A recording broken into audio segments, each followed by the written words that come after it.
Mga residente sa Sitio Tigib, barangay Lagtang, Dakbayan sa Talisay nanawagan nga unta mapahunong na ang padayong quarry operations silang dapit. Nabalaka silang masusama sa tinaan Naga. Ang mahitabo kanila kundi kini mahunong. Samtang Mayor Eduardo Gulyas mi-issue na og executive order aron mapahunong ang quarry operations sa dapit. Anang report ni Luan Mirondina. Sa post sa usa ka Analuba Carisas, nagpailang residente sa Sitio Tigib, barangay Lagtang, nanawagan siya sa lokal nga kagamhanan sa Dakbayan sa Talisay nga unta mapahunong na ang quarry operation sa dapit.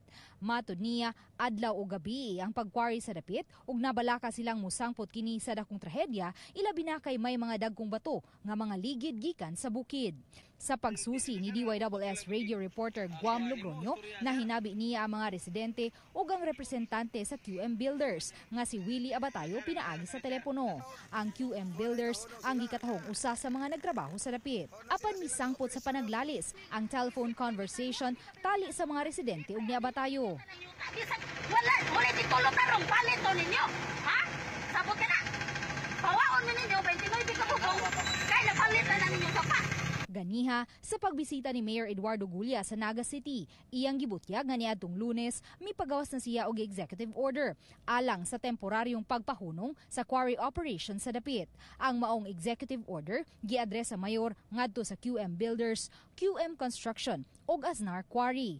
Base sa naasong executive order, gimanduan niini ang mga kompanya sa temporaryong pagpahunong sa quarry operations, samtang mupahigayon og inspection, investigation ug clearance ang Mines and Geosciences Bureau sa DENR. Kiniisip usab precautionary measure aron kalikayan ang trahedya. Yes, everything is verbal except my executive order to stop immediately.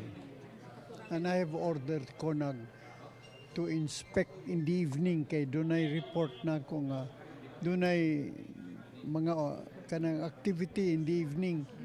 Inko effect arrest if dunay ni sopak. As of gahapon, nag-inspection mi, nag-drone shots pag gahapon, wala naman sila nag-operate. So amo giingnan ng mga tao dito na if ever gani na mo operate gani ko, patawagon din mi. Matud ni Attorney Giovanni Sososco, City Legal Officer sa Dakbayan sa Talisay, nga magtigom karong adlaw ang mga opisyal sa syudad aron tukion ang pagpatuman sa forced evacuation sa mga mulupyo sa dapit.